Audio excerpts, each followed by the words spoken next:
Captain Daehyun stood on the bridge of the colony ship New Seoul, watching the stars through the main screen. Behind him, 50,000 humans slept in their pods, dreaming of their new home.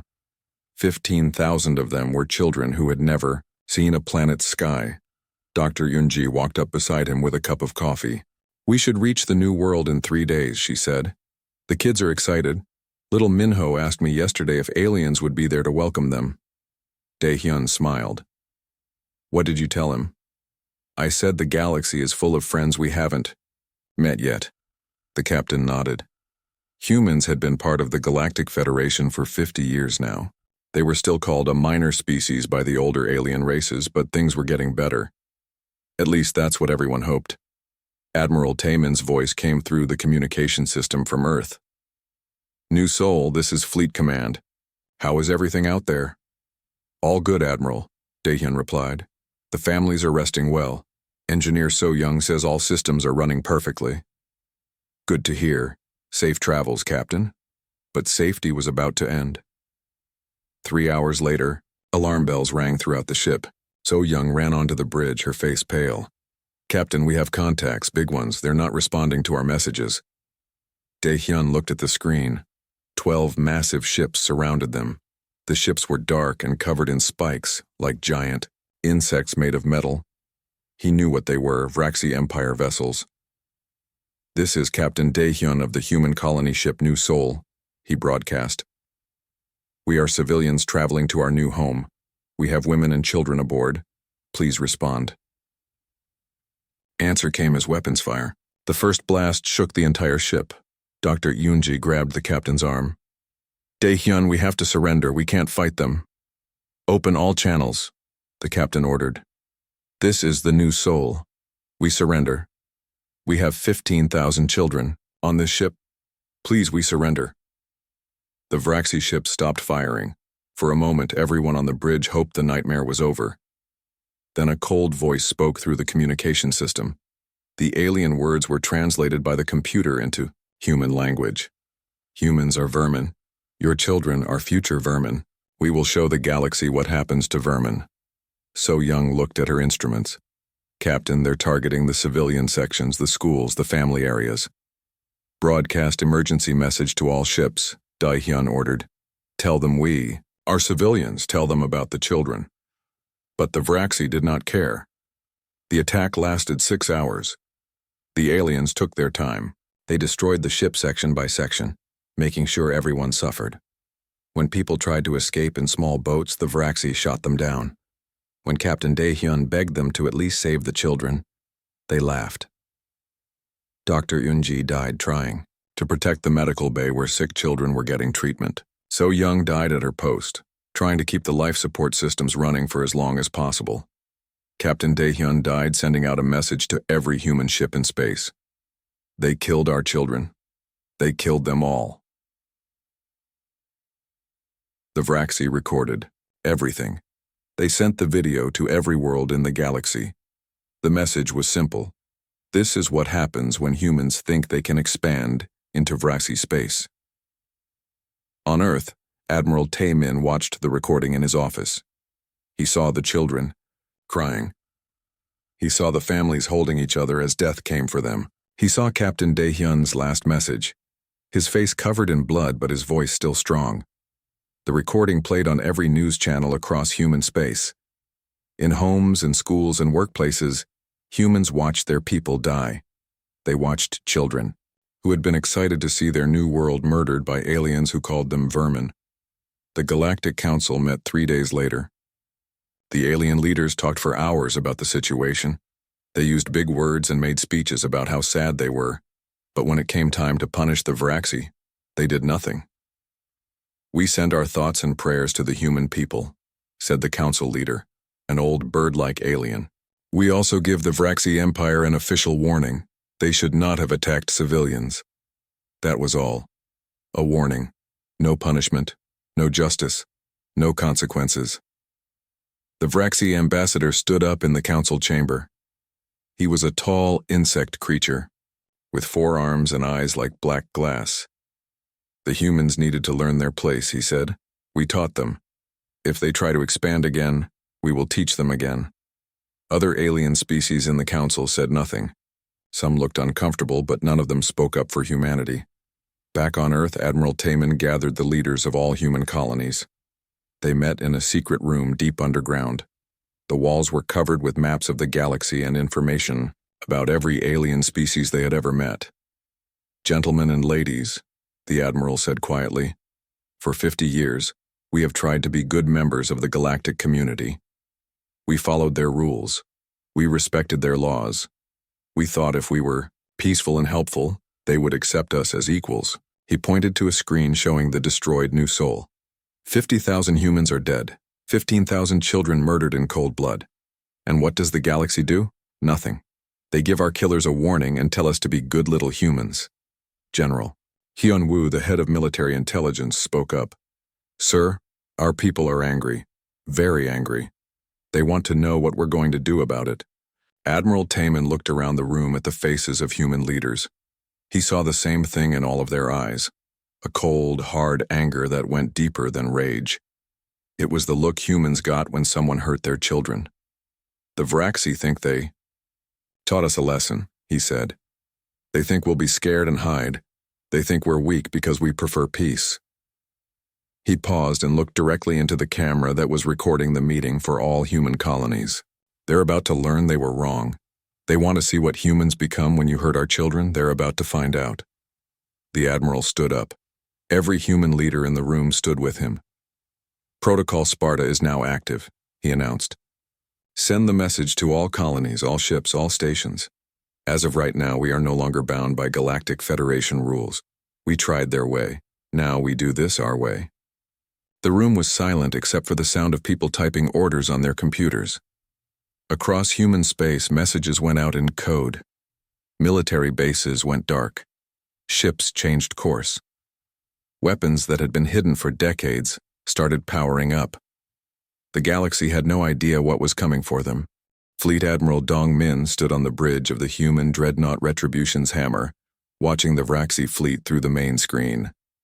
The enemy ships looked small compared to the massive human vessels that now surrounded them. "Sir," said Captain Young-soo, "the Vraxi Admiral is demanding we surrender." Dong Min almost laughed. "What did you tell him?" "Nothing yet, sir. Awaiting your orders." The Fleet Admiral looked around his bridge. These were not the same humans the galaxy knew. For 50 years, humans had hidden their true military strength. While aliens thought they were a weak species good only for manual labor, humans had been building the most powerful war machine in galactic history. "Open a channel to the Vraxi fleet," Dong Min ordered. The insect admiral appeared on the screen. His forearms were spread wide in a threatening gesture, and his black eyes glittered with anger. "Humans," the alien said, "you will surrender the terrorists who attacked our bases, or we will glass your world and kill every one of your larvae." Fleet Admiral Dong Min was quiet for a moment. Behind him, his officers waited. Throughout the human fleet, thousands of crew members watched their screens. "Admiral," Dong Min finally said to the Vraxi, "you just made your second big mistake." "What was our first mistake?" the alien asked. "You killed our children." The human ships opened fire. The battle lasted exactly 4 minutes and 17 seconds. When it was over, 38 Vraxi ships were destroyed. The remaining 12 were badly damaged and trying to escape. "Let them go," Admiral Dong Min ordered. "I want them to tell their people what they saw here." Captain Young-soo looked at his instruments. "Sir, we didn't lose a single ship.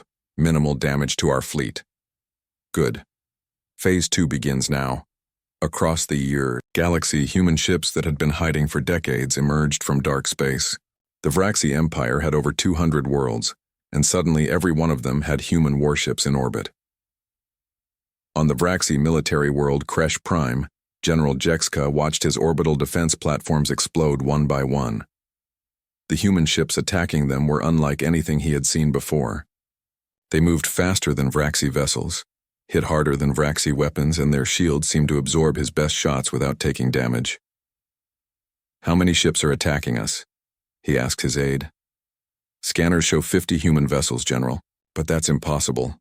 Our intelligence said humans only had a small fleet of patrol ships." General Jexka watched another defense platform die. Our intelligence was wrong. Dr. Haye Jin worked from a command center on Earth, coordinating psychological warfare against the Vraxi Empire. She had spent decades studying how their insect minds worked, learning their fears and weaknesses. Deploy the fear protocols, she ordered her team. I want every Vraxi in the galaxy to know that humans are coming for them.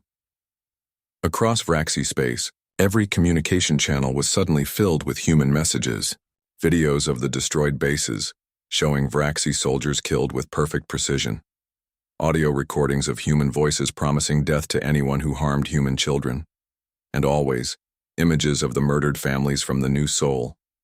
The psychological attack was more effective than bombs. Vraxi soldiers began surrendering without fighting. Entire bases evacuated when human ships appeared. The warrior race that had bullied the galaxy for centuries was learning what real fear felt like. Lieutenant Jay Wan led Marine boarding parties onto captured Vraxi ships. His job was not just to defeat the enemy, but to gather information about their military structure and plans. Target their command crew first, he told his Marines. We need prisoners who can tell us about their other fleets. The boarding actions became legendary throughout the galaxy. Human Marines moved through enemy ships like unstoppable forces. They used weapons designed specifically to defeat Vraxi armor, and tactics that took advantage of every weakness in insect biology. But the most terrifying thing about the humans was how precise they were. They could kill every soldier on a ship while leaving the civilian workers alive. They could destroy military equipment while protecting cultural artifacts. When they wanted prisoners, they took prisoners. When they wanted information, they got it. On the Galactic Council station, alien leaders watched news reports in growing horror. The humans were not just winning, they were completely destroying the most powerful military in the galaxy. How is this possible? Asked the bird-like council leader. Our intelligence said humans were a minor species with limited military capability. The Alteran ambassador, who had been secretly meeting with human representatives, spoke up. Perhaps our intelligence was incomplete. What do you know about this? The council leader demanded. I know that humans are very good at keeping secrets. I know they prefer peace, but they are excellent at war. And I know that they are very protective of their children. Meanwhile, Captain Youngsu commanded the stealth destroyer Ghost of New Sol, hunting Vraxi leaders throughout the galaxy. His ship could appear anywhere without warning, strike with devastating force, and disappear before the enemy could respond. Target confirmed, his weapons officer reported. Vraxi Admiral Thexmore's flagship is in range. Thexmore was the Vraxi commander who had personally ordered the attack on the New Sol colony ship. Captain Youngsu had been hunting him for weeks. Fire, Youngsu ordered. The Vraxi Admiral's ship died in seconds. But before it exploded, human boarding teams captured Thexmore himself. He would stand trial for war crimes, broadcast live to the entire galaxy. Back on Earth, Admiral Taemin received hourly reports on the campaign's progress. The news was better than he had hoped. Human forces were winning everywhere, and alien resistance was collapsing faster than expected. Sir, said General Haiyan Wu, the Galactic Council is demanding we attend an emergency session. They want to negotiate an end to hostilities. What did you tell them? Admiral Taemin asked. I told them we're not interested in negotiations until every Vraxi war criminal is captured and put on trial. Good. What about other alien species? Are they getting involved? General Haiyan Wu smiled. Actually, sir, several species are offering to help us hunt down fleeing Vraxi ships. Apparently, the insect empire had a lot more enemies than friends. This was true. Species that had been bullied by the Vraxi for centuries were now openly supporting the human campaign. They provided intelligence, allowed human ships to use their space, and helped track down escaping Vraxi leaders. The Kalari Republic declared that Vraxi ships were no longer welcome in their territory.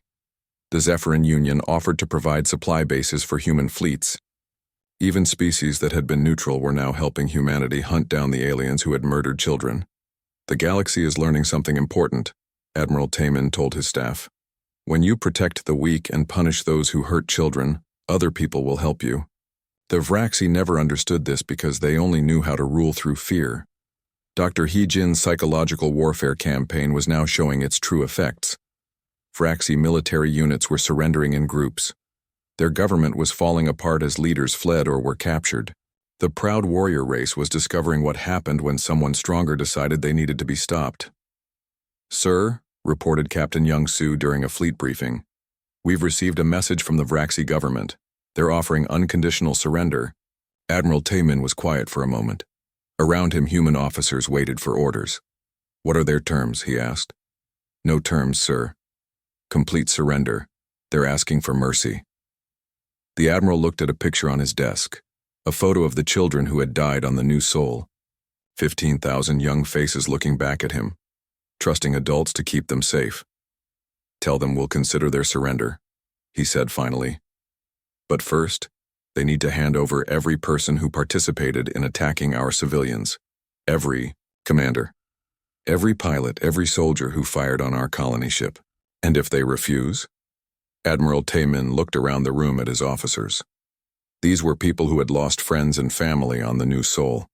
They had spent weeks hunting down the aliens responsible. They were tired, but they were not finished. "If they refuse," he said, "we keep doing what we're doing until there are no more Vraxi military forces left in the galaxy." The message was sent to the Vraxi government, and copies were broadcast to every world in the galaxy. The human demands were simple: justice for the murdered children, or total war until justice was achieved. The galaxy watched and waited to see what the Vraxi would choose. But in secret, human forces were already moving toward the Vraxi homeworld. Admiral Dongmin's fleet was 3 days away from the Insect Empire's heart. If the aliens chose to keep fighting, humanity was ready to finish what the Vraxi had started. "Sir," asked Captain Young-Soo, "what if they do surrender? What happens to the galaxy after this?" Admiral Taemin looked out at the stars through his office window. "The galaxy learns a new rule, Captain. You can hurt humans, and we'll try to make peace. You can steal from us, and we'll try to negotiate. But if you hurt our children—" He paused and turned back to his officers. "If you hurt our children, we don't stop until there's justice. And everyone in the galaxy will know that." General Hyun-woo sat in his underground office reading reports from across the galaxy. For the past week, something strange was happening. Human ships were returning to port. Human traders were canceling deals. Human diplomats were leaving their posts and going home. "Sir," said Commander Subin, walking into the room, "the aliens are confused. They think we're scared and giving up." The general smiled, but it was not a happy smile. "Good. Let them think that. How are our teams doing?" Subin put a data pad on the desk. "All insertion teams are in position. We have people on every major Vraxi world. They have no idea we're there." For 50 years, humans had been the minor species in the galaxy. Other aliens thought humans were weak and simple.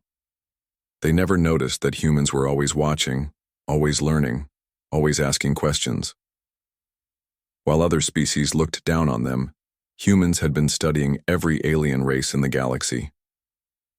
Engineer Jin Ho worked day and night in a secret laboratory on Mars. Around him, teams of scientists built weapons that no alien had ever seen. These were not the simple tools the galaxy knew humans had. These were weapons designed specifically to kill Vraxi. "The bioweapons are ready," Jin Ho reported to General Hyun-woo through a secure channel. "Their insect biology makes them vulnerable to sonic attacks. Their hard shells can't protect them from certain electromagnetic frequencies." "What about their ships?" the general asked. "We've been studying their technology for decades. We know exactly how to disable their shields and weapons. They build everything the same way, strong but predictable." While Jin Ho built weapons, diplomat Na Young had a different job.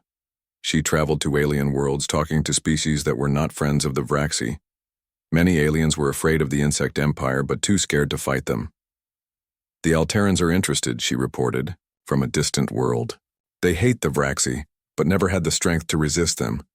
The Kalari feel the same way. If we show we can actually hurt the Vraxi, others might join us." General Hyun-woo looked at star maps covering his office walls. Red marks showed Vraxi military bases. Blue marks showed their important colonies. Yellow marks showed their supply lines. For decades, human spies had mapped every weakness in the Vraxi Empire. Phase 1 begins tonight, he told his staff. Commander Subin, are your teams ready? Subin nodded. We have infiltration teams on 12 Vraxi worlds. They're waiting for your signal. That night, the first Vraxi military base went silent. It was a small outpost on the edge of their territory, with only 500 soldiers. The base sent its normal report at midnight. By dawn, there was nothing but silence. The Vraxi High Command was not worried at first. Sometimes communication equipment broke down. They sent a repair ship to check on the base. What the repair team found made them sick with fear. Every Vraxi soldier was dead, but they had not died in battle. Each one had been killed with perfect precision, one shot to the head. Their weapons had not been fired. Their alarms had never gone off. Someone had walked through the base like a ghost, killing everyone without making a sound. On the walls of the command center, written in Vraxi blood, were human words, for the children of New Sol. The Vraxi commander of the repair ship immediately called for reinforcements. He reported the attack to Vraxi High Command, who ordered increased security at all bases. It did not help.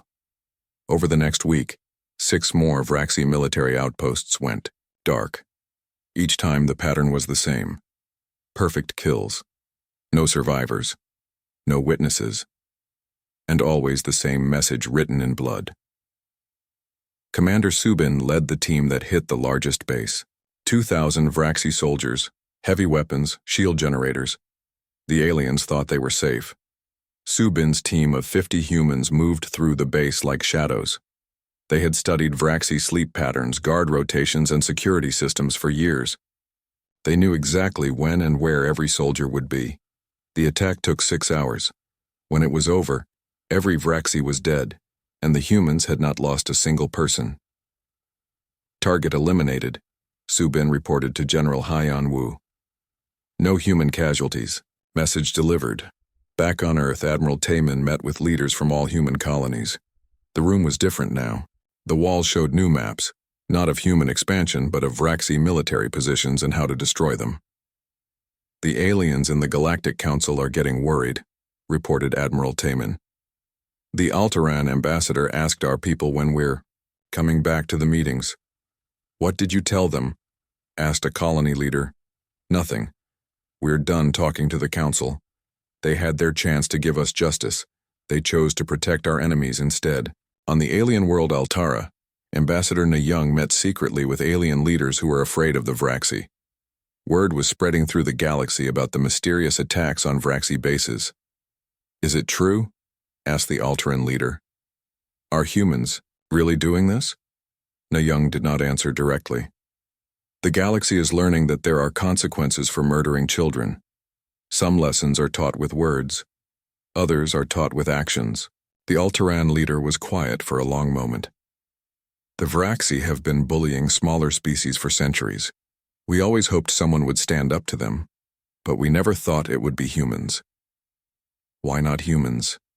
Nayung asked. Because we thought humans were peaceful. Nayung smiled, the same cold smile that General Haiyan Wu had been wearing.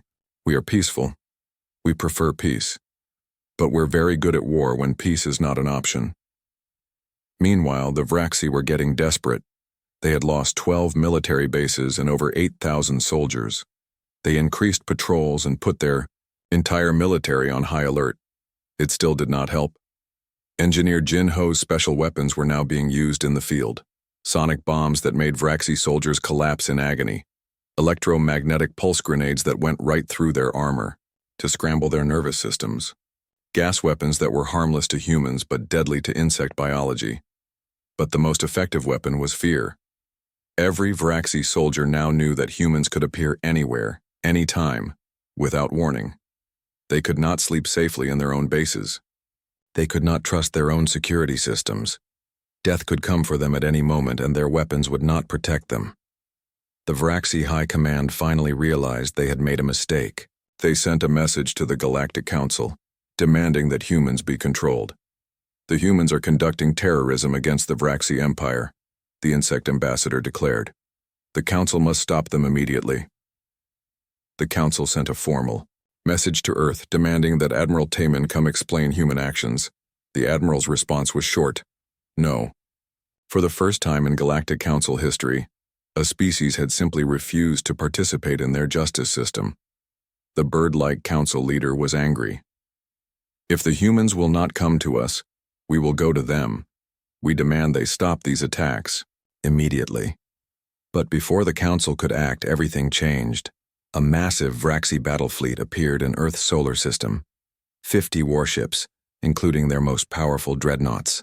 The Vraxi admiral broadcast a message to Earth: surrender.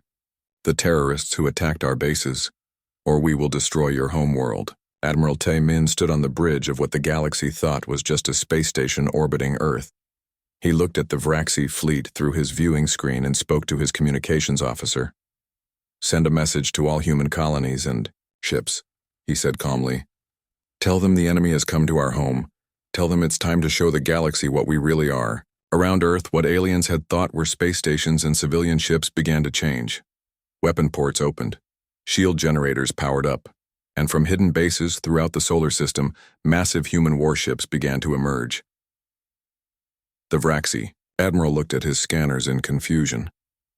Where there had been one small human fleet, now there were hundreds of ships. Ships bigger than anything in the Vraxi navy. Ships that his instruments said were impossible. This is Admiral Taman of the Human Defense Force, came the broadcast from Earth. You came here to threaten our family's bad choice. Marshal Kite stood on the command deck of the assault ship Thunder of Justice, looking down at the Vraxi homeworld. The planet looked peaceful from space. Blue oceans, green continents, white clouds. It was hard to believe that the beings down there had ordered the murder of 15,000 human children. Sir, said Captain Myong-Soo, orbital bombardment systems are ready. We can glass the entire planet in 6 hours. The Marshal was quiet for a long moment. Around him, human officers waited for orders. Below them, billions of Vraxi civilians went about their daily lives, not knowing that death hung in orbit above them. No, Marshal Kite said finally. We're not like them. We don't murder civilians. Major Sion Ho, head of psychological warfare, looked up from his console. Sir, if we don't use overwhelming force, the ground campaign could last months. Then it lasts months, the Marshal replied. We do this the right way. We capture their leaders, put them on trial, and show the galaxy that humans fight with honor even when we're angry. The invasion of the Vraxi homeworld began at dawn, but it was unlike any invasion in galactic history. Instead of massive bombardments and widespread destruction, human forces moved with surgical precision. Marshal Kite had studied the planet for months. He knew where every military base was located. He knew which buildings held enemy leaders. He knew where civilians lived and worked. His battle plan would destroy the Vraxi military while protecting innocent life. First wave, begin insertion, he ordered. Colonel Ari led the first teams down to the planet's surface. Her Special Forces soldiers had one job: capture high-value targets before they could escape or destroy evidence of their crimes. Target building secured, she reported 20 minutes later. Vraxi General Kex Thule is in custody. We also found computer files detailing the attack on the New Sol. Across the planet, similar operations were taking place.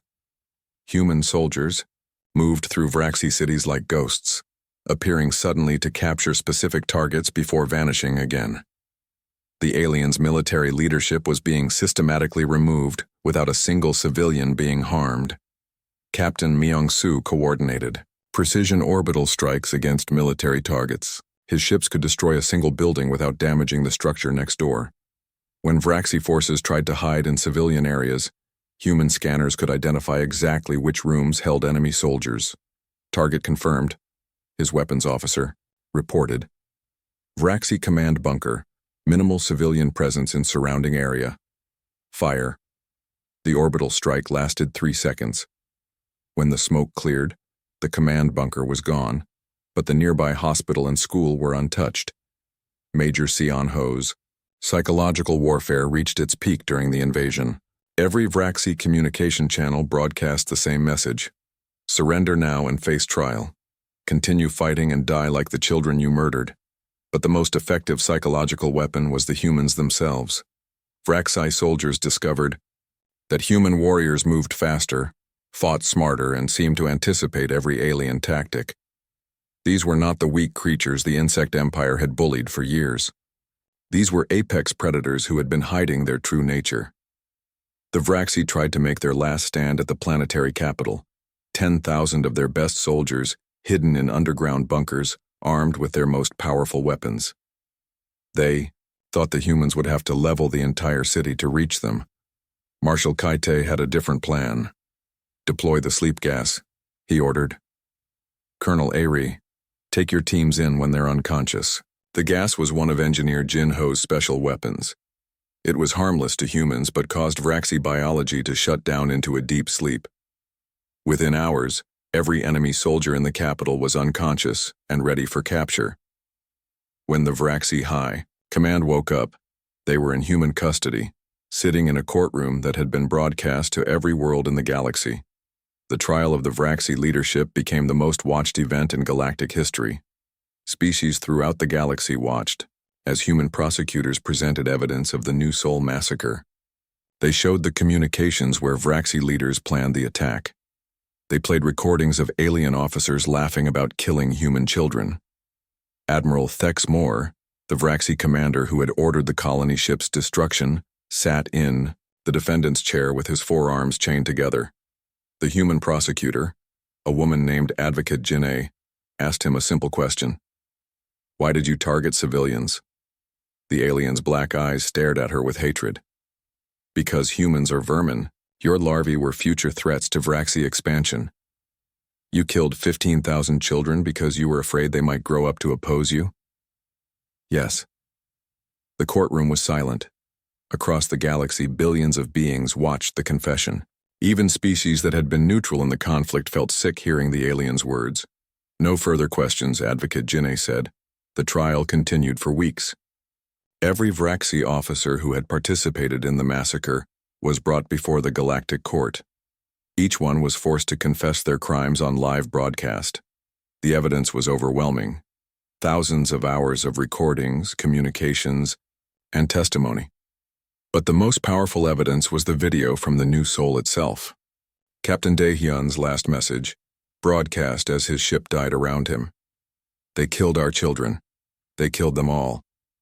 When the trials ended, the verdicts were unanimous. Every Vraxi war criminal was found guilty of crimes against civilian populations.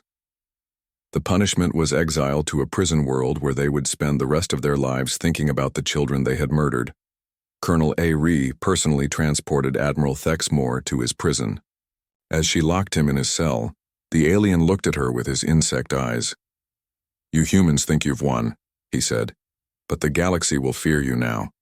They'll see what you're capable of and turn against you. Colonel Ari looked back at him calmly. Maybe, but they'll also know that we protect children, all children, not just human ones, and they'll know that anyone who hurts kids will answer to us. The Galactic Council finally met to address the situation. The old alien leaders who had done nothing when human children were murdered now found themselves facing a very different humanity.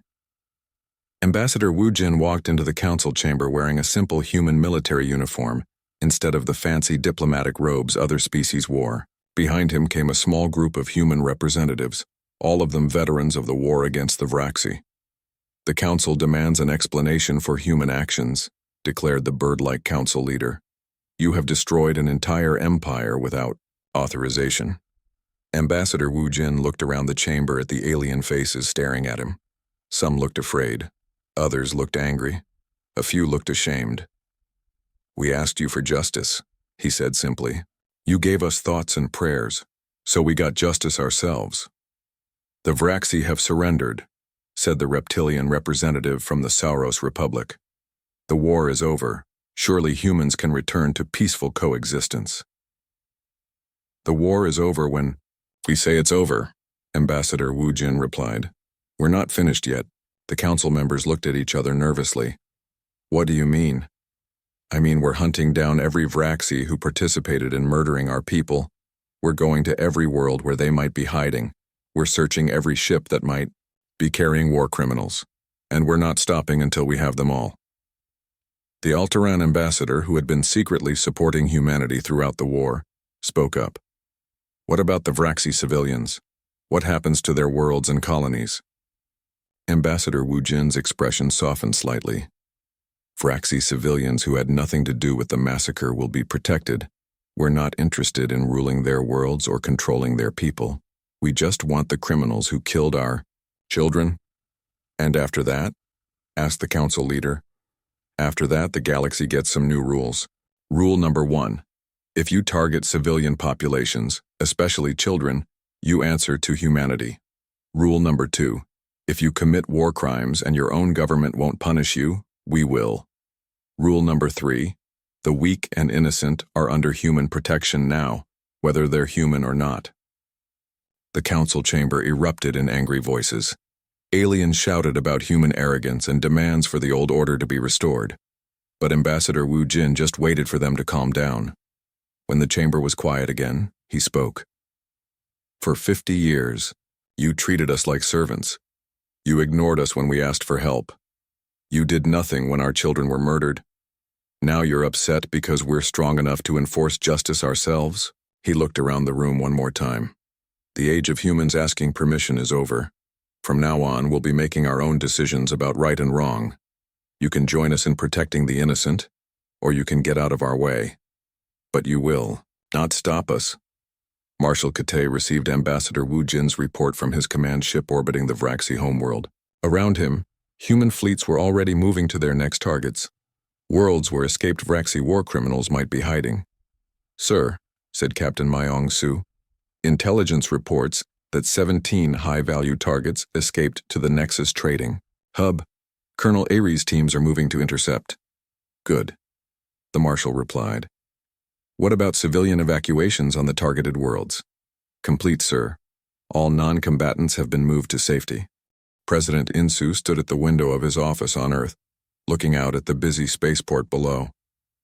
6 months had passed since the end of the Vraxi War, and the galaxy had changed completely. Ships from dozens of alien species were landing and taking off, all of them coming to Earth to ask for human help, protection, or alliance. Sir, said Director Suyon, walking into the office with a data pad. We have requests from 7 more species asking to join the new Soul Protection Treaty. The president took the pad and read through the names. Species that had once looked down on humanity now begged to be under human protection. They had seen what happened to those who hurt human children, and they wanted to make sure they were on the right side. What about the Kaleth Republic? Insu asked. They were allies of the Vraxi. They're offering to hand over any remaining Vraxi war criminals in their space, Director Suyon replied. They also want to discuss reparations for human families who lost people in the New Soul massacre. President Insu nodded. The New Soul Doctrine had become the most important law in the galaxy. Any species that targeted civilian populations, especially children, would face immediate human response. But more than that, humanity now protected all children, regardless of what species they belonged to. Admiral Hyo Jin commanded the human Galactic Security Force from a massive space station orbiting Earth's moon. Her fleets patrolled space lanes throughout the galaxy, hunting pirates and protecting colony ships of every species. Admiral, reported Captain Dongho, we've received a distress call from a Soros colony ship. They're under attack by raiders near the outer rim. How many ships? Admiral Hyo Jin asked. 6 raider vessels, ma'am. The colony ship has 3,000 civilians aboard, including 800 children. Dispatch Battle Group 7 immediately. Rules of engagement are weapons-free. Anyone attacking civilian populations is a legitimate target.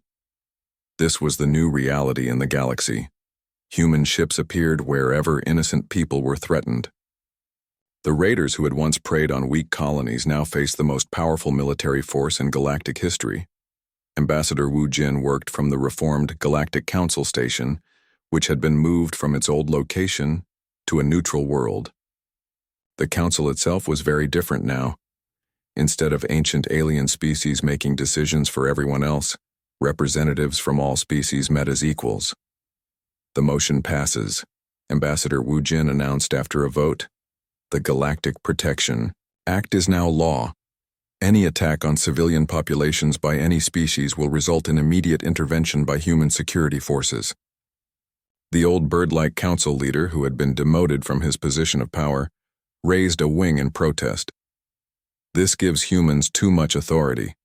You're making yourselves the galaxy's police force. Yes, Ambassador Wu Jin replied simply. Someone has to be. For centuries, your council did nothing while strong species bullied weak ones. Children died while you gave speeches about diplomacy. That's over now. The Alteran representative, who had supported humanity from the beginning, spoke up. Ambassador Wu Jin is right. The old system failed because it had no enforcement. Now we have both law and the power to enforce it. On the former Vraxi homeworld, now called Haven, Director Su Yan supervised an amazing transformation. The planet that had once been the heart of a militaristic empire was now a center of learning and cooperation. Human teachers worked alongside reformed Vraxi civilians to educate children from dozens of species. The curriculum included history, science, and most importantly, lessons about protecting the weak and preventing the kind of hatred that had led to the New Soul massacre. The integration is going better than expected, reported teacher Min Jung, a human who ran one of the mixed species schools. Vraxi children who grew up hearing that other species were enemies are learning to work together with human, Alteran, and Saros classmates. Director Su Yan walked through the school hallways, watching children play together during recess. Human kids played games with young Vraxi, their former enemies' children. Alteran students helped Saros pupils with their studies. This was what the galaxy could be when fear and hatred were replaced with cooperation. But the most important change was in how the galaxy treated its children. On trading stations throughout space, human security officers made sure that child labor was ended and young beings received education instead of exploitation. On colony worlds, human medical teams provided healthcare for children of all species. In refugee camps created by various wars, human aid workers ensured that young beings were fed, clothed, and protected. Captain Young Su, now commander of VAR, the patrol ship Guardian's Promise, responded to emergency calls throughout his sector. Today's call came from a mining world where the local government had been forcing alien refugee children to work in dangerous conditions. This is Captain Young Su of the Human Security Force, he broadcast to the mining station. You have 1 hour to release all child workers and provide them with proper care. If you refuse, we will remove them by force. The mining station's IOE administrator appeared on screen, an ugly creature with multiple eyes. These are not human children. Why do you care about alien larvae? Because children are children, Captain Young Su replied. Species doesn't matter. Age doesn't matter. If they're young and defenseless, they're under human protection. The mining station surrendered without a fight. Within hours, 200 alien children were safely aboard human ships, receiving medical care and being relocated to proper homes. This scene repeated itself thousands of times across the galaxy. Wherever children were threatened, exploited, or harmed, human forces appeared to stop it. The galaxy's most powerful military was being used not for conquest, but for protection. Engineer Jin Ho worked in new laboratories on Mars, but his research had changed completely. Instead of building weapons to kill enemies, he now designed tools to help children throughout the galaxy. Medical scanners that could detect diseases in any species, educational computers that could translate lessons into hundreds of alien languages, agricultural machines that could grow food on any world. The new medical pods are ready for deployment, he reported to President Insu. They can treat injuries or illnesses in 47 different species types. We're sending them to every human-protected world. President Insu smiled. This was what human technology should be used for. Healing instead of hurting, building instead of destroying. The memorial to the New Soul victims had become a place of pilgrimage for beings throughout the galaxy. Aliens came from hundreds of worlds to leave flowers, toys, and messages of apology. The memorial wall listed every name of every person who had died in the massacre, with a special section for the children. At the base of the memorial was a simple message in dozens of languages. Their sacrifice reminded the galaxy that some laws exist not because they are written, but because breaking them has consequences too terrible to imagine. Survivor groups from many species came to pay their respects. The memorial had become a symbol not just of human loss, but of the promise that no children would suffer that fate again. Admiral Tae-min, now retired but still respected as the architect of the Vraxi war strategy, often visited the memorial. Today he brought his young granddaughter, a girl named Hae-won, who had been born after the war. "Grandfather," the little girl asked, looking up at all the names on the wall, "why did the bad aliens hurt these children?" Admiral Tae-min was quiet for a moment, thinking about how to explain such evil to an innocent mind. "Sometimes, Hae-won, people become so full of hate that they forget children are precious gifts that should be protected. But that won't happen. Again, right?